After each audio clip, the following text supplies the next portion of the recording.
YouTube, what is up? Welcome back to the second video on the YJ project. Today we're going to be talking about the back half of the frame, basically where the problems are on this vehicle, really the importance of inspecting a vehicle before you purchase it so you can hopefully avoid some of the problems that I'm experiencing, and kind of how I want to go about fixing it. So I want to start out by saying that whenever you're buying someone else's project midway through, you need to be very cautious about things they've already done to the vehicle and how it may affect things that you want to do to the vehicle and how you kind of need to account for that. I'll show you exactly what I'm talking about. So it might be tough to tell from this angle, but the shackle over here has a slightly more forward angle to it than this shackle, which is very vertical. And the reason that is because when these perches were mounted onto the frame, this one on the driver's side was welded on about a ½ inch to the rear of the frame, more so than the one on the passenger side.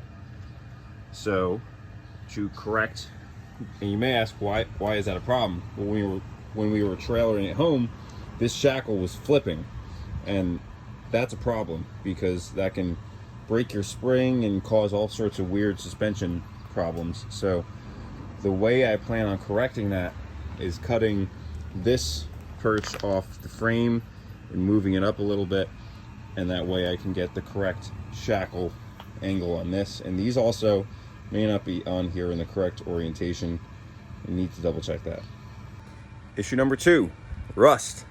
If you live in the Northeast like I do, they salt the roads a ridiculous amount, and this causes major problems, particularly on our older vehicles. This is a 94 YJ with an original frame, and when you look at it from the outside, it looks fine. So as you can imagine, the body would be on here. You look at this part of the frame, as I did, you're like, oh, it's fine, nothing's wrong, it's all fine, everything's fine, until underneath this track bar mount, sway bar mount, there's a gaping hole in the frame from rust, and on the other side as well. So that is going to be a problem that I'm going to have to deal with. Additionally, there's rust on the passenger side of the frame, which someone previously tried to repair and kind of did a booger job. Really, the patches are kind of ugly. I don't think also that this back piece of the bumper is as well attached as I would like it to be, given that there's going to be a tremendous amount of force being applied here when I'm getting pulled or pulling someone, as well as this being a spring hanger perch. So those are kind of the major problems. You can also see there's beginnings of some major rust there as well. So the whole back half of the frame is going to have to get dealt with, is what this means. So I came to the conclusion recently, and there's 2 ways I could take this. One being I can cut the whole back half of the frame off, and a company called Moto-Built actually sells a back half kit in which you weld on a whole new back half of the frame. It takes it in a couple inches, and also the whole back half just stays it goes up and stays higher. The idea is so you run coilovers and a 4-link, and it makes it very easy. However, we're kind of on a budget, and I have everything to make this work already, except the frame is shot. So the second option is going to be to try to rebuild the frame from square tube and plate and DOM tubing. So I've taken some measurements. I'm going to walk you guys through it, and I don't think it's going to be that bad. Famous last words. And if it is that bad, we can always revert to the Moto-Built kit with everything good to go. You just weld it on. So I'll show you what I mean. So I want to take advantage of this part of the frame where it already starts to curve up.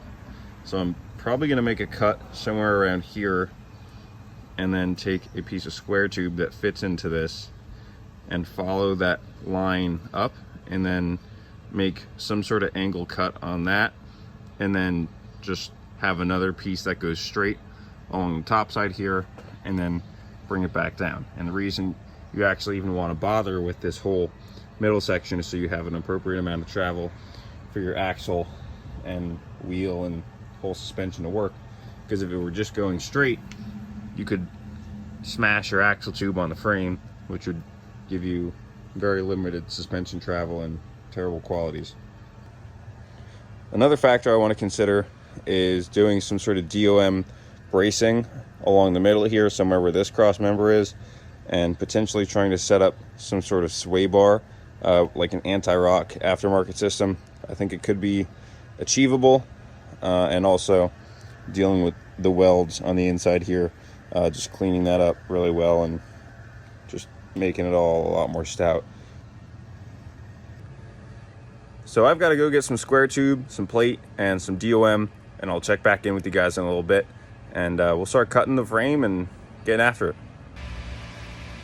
All right, YouTube, welcome back.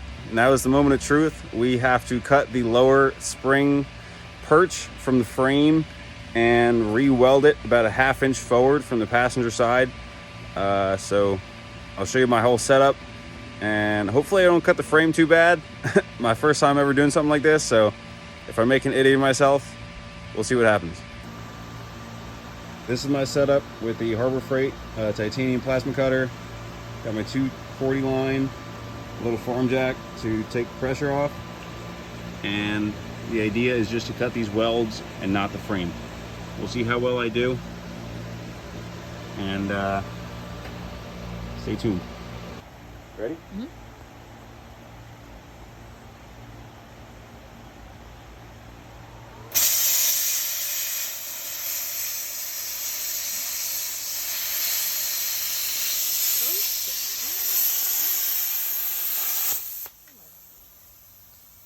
Okay, they were going farther than I thought, so that video was kind of bad.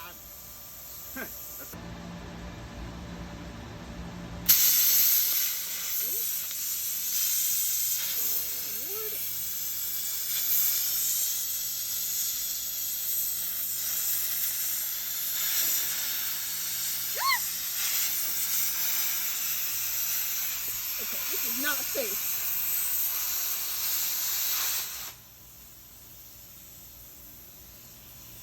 I did a bad job again.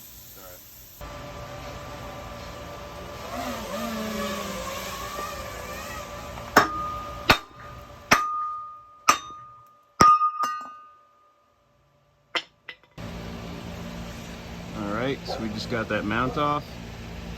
Looks like the frame is in pretty good shape, guys. I think we did pretty well. Happy with that. Let's get it all cleaned up and welded back.